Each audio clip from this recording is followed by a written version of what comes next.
la plateforme du réveil des nations. Toutes les nations viendront et se prosterneront devant toi. Bien-aimés dans le Seigneur Jésus-Christ, nous sommes là encore dans la deuxième partie de cette émission où nous voulons parler du choix du conjoint. Nous aimerons comprendre comment un jeune peut faire dans sa situation de choix de conjoint. Lorsqu'il est en état de vouloir se marier, qu'est-ce qu'il peut faire? Comment il peut arriver à choisir le bon conjoint? Bon, nous allons continuer tout à l'heure. Bien aimé, nous nous retrouvons encore là pour continuer dans la deuxième partie de l'émission Le choix du conjoint.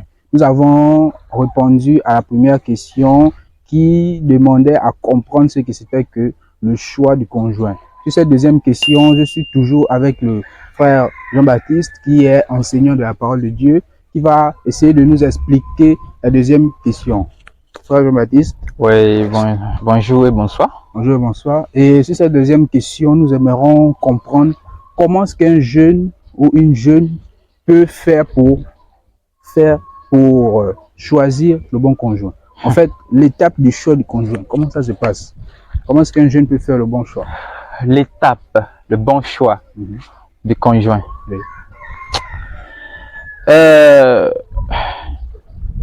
Vous savez, ce serait vraiment bien de comprendre que les choses se suivent point par point, étape par étape. Si le jeune se connaît déjà, je pense que il y a une bonne chance pour chercher à connaître ce qui se trouve autour de lui. Ce n'est pas parce qu'on a dit de se connaître. Ah oui, je me connais, je me maîtrise, je suis ceci, je suis cela. Donc, j'ai un libre arbitre pour aller draguer une femme. Non, c'est pas ça. C'est même pas ça. Ça n'a rien à voir avec. Se connaître, c'est en différentes étapes aussi. Il faut que ce jeune sache que le choix de conjoint, c'est un acte de maturité. D'accord. Et le seul chemin, la seule lexique, on dit c'est la lexique qu'on dit, non? Le lexique. C'est le lexique.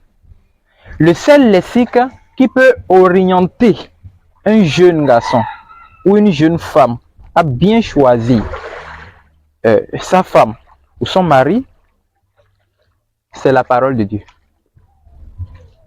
Les séries de novellas, de Nollywood, tout là, ne peut pas orienter quelqu'un à faire le choix.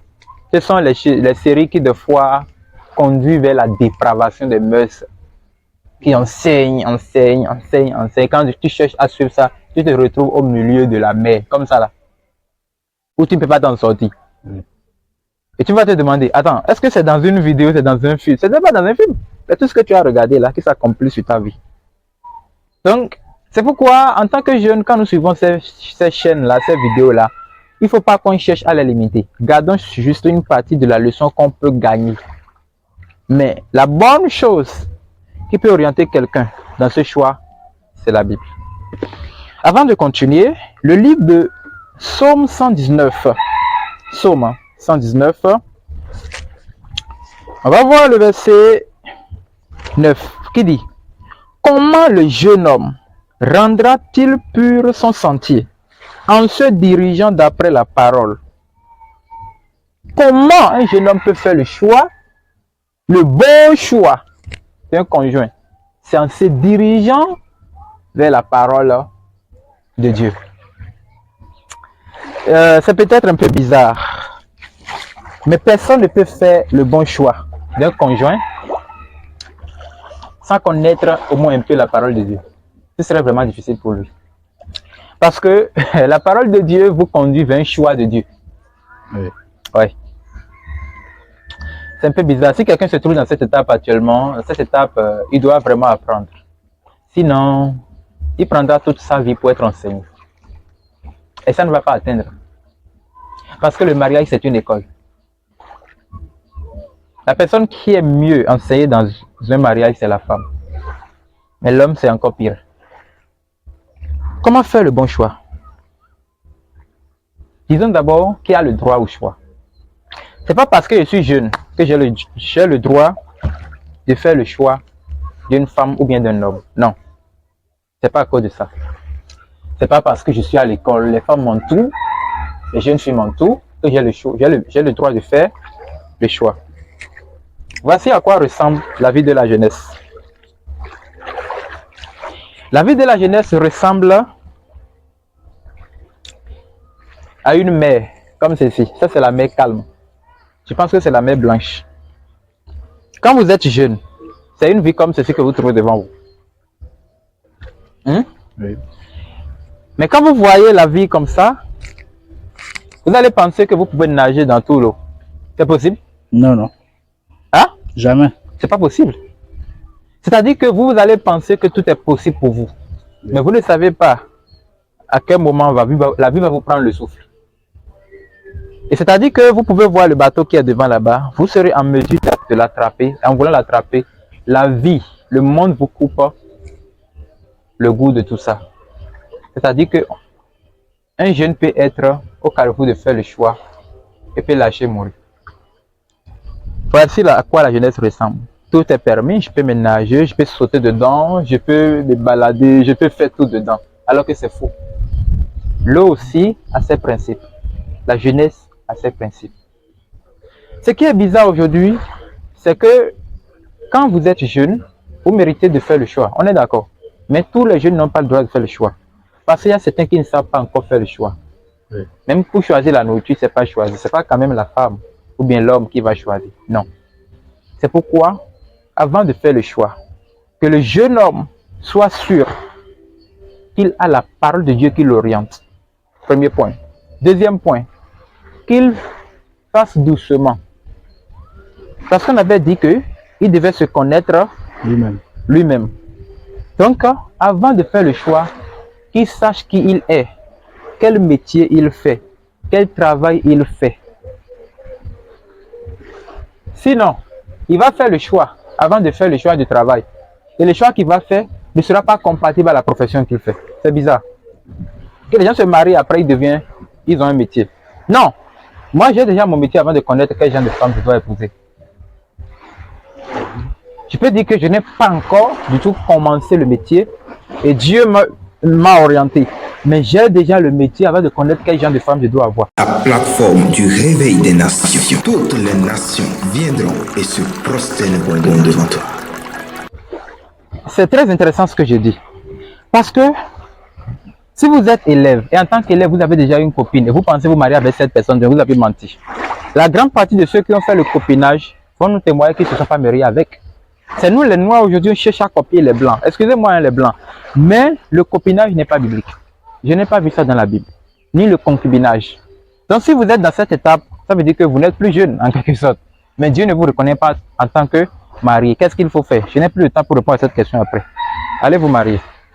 Parce que devant Dieu, vous n'êtes pas marié. C'est comme si vous vivez dans la fornication. Bon, continuez maintenant.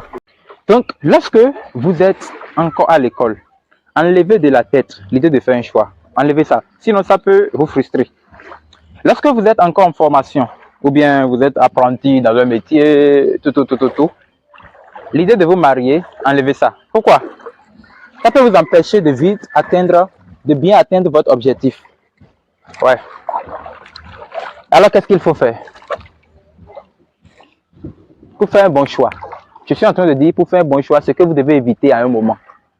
Il faut que la personne éloigne de lui tout ce qui peut l'empêcher à atteindre cet objectif. Parce que Adam, en son temps, Adam était capable de faire la tâche que Dieu lui a donnée. Tout jeune, que ce soit jeune homme ou bien jeune femme, jeune fille, toute personne a un objectif, un rôle qui va jouer dans le monde. Je connais ça. Si la personne n'est pas encore capable de jouer ce rôle, il faut voir bien la probabilité. Si la personne n'est pas encore capable de jouer ce rôle, il ne pourra pas faire un bon choix dans le mariage. C'est-à-dire que Adam était capable de faire ce que Dieu lui a confié, non? C'est-à-dire que ça, Dieu voit que cette femme-là mérite, ce monsieur-là mérite une aide. Donc c'est la même chose. Donc pour faire le bon choix, il faut être capable d'être qui on est. En fait, il faut connaître qui on est. Maintenant, chercher maintenant à connaître l'autre entourage. Observer comment les choses se font dans notre entourage. Ça va nous permettre de bien sonder. Parce que l'esprit du sondage, c'est l'esprit de Dieu. Et cet esprit, même si vous ne le possédez pas, il peut vous parler. Il peut vous aider à mieux vivre votre vie. Donc c'est pourquoi David disait ici, il dit que qu'est-ce qu'un jeune homme, de quoi un jeune homme a besoin pour ne pas se perdre. C'est ça, il a bien dit ça. Il dit comment le jeune homme rendra-t-il pur son sentier? C'est-à-dire comment il doit faire un bon choix. Il a besoin d'être conduit par le Saint-Esprit, par la parole de Dieu. Donc ce qui est là, c'est que comment faire le bon choix. Il faut savoir quoi éviter, quand l'éviter. Mais qui doit faire le bon choix? Je vous ai déjà dit, c'est quelqu'un qui a déjà un métier. Si vous n'avez pas encore un métier, peu importe, ne mettez pas la main dedans. Si vous mettez la main dedans, ça peut devenir plus difficile pour vous demain et vous pouvez ne pas vous en sortir. Bien aimé dans le Seigneur Jésus-Christ, pour cette partie, je vais vous dire quelque chose. Vous allez voir certains exemples dans la Bible, mais vous n'allez pas directement, vous n'allez pas voir que la Bible montre comment faire le bon choix dans la Bible. Parce que je crois que Dieu voit que nous qui sommes chrétiens, nous sommes capables d'assumer les choix de Dieu. C'est parce que Abraham connaissait Dieu qu'il a laissé Lot faire son choix. Le choix que Lot a fait, c'est un mauvais choix. Pourquoi? Parce que le choix venait de lui-même. Donc si Lot a fait le mauvais choix, Abraham ferait forcément le bon choix. Donc si vous voulez faire un bon choix, après l'étape qui consiste à se connaître soi-même, vous devez passer maintenant à l'étape de savoir de quoi vous êtes capable. Et lorsque vous êtes capable maintenant, c'est maintenant le moment de chercher à consulter Dieu. Pour consulter Dieu, c'est-à-dire connaître par quel chemin il doit prendre. Est-ce qu'il doit aller au nord? Est-ce qu'il doit aller au sud? Est-ce qu'il doit aller à l'est? Est-ce qu'il doit aller à l'ouest? De ce côté, on va en parler après. Il y a 3 différentes manières de choisir qui on doit épouser. Et ces 3 différentes manières, je vais mentionner ça dans la partie suivante. En attendant, quelle est la question qui reste? Merci encore, Frère Baptiste, d'avoir répondu à cette question. La question suivante sera de connaître quel est le processus à suivre pour faire le choix. Le processus, c'est-à-dire les différents processus à suivre dans le choix du conjoint. Ok, une fois, si vous dépassez les étapes que nous venons de parler, c'est-à-dire vous devez prendre le temps de regarder une chose. Si vous êtes un homme, observez comment la femme s'habitue. Observez comment une femme peut s'habituer de façon générale. Et si vous êtes une femme, cherchez à étudier comment un homme, ou bien les habitudes des hommes. C'est le premier processus. Deuxième processus, vous irez vérifier dans la Bible quelles sont les différentes personnes qui ont réussi leur vie dans le mariage. On peut ne pas se marier, mais prendre peut-être 5 ans, 10 ans pour étudier le mariage avant de se marier. C'est la meilleure façon de faire les choses. Apprenez à mener les fruits de l'esprit. Galates chapitre 5, verset 22-23. Les fruits de l'esprit sont l'amour, la joie, la paix, la patience. Un jeune qui n'est pas patient ne pourra jamais réussir.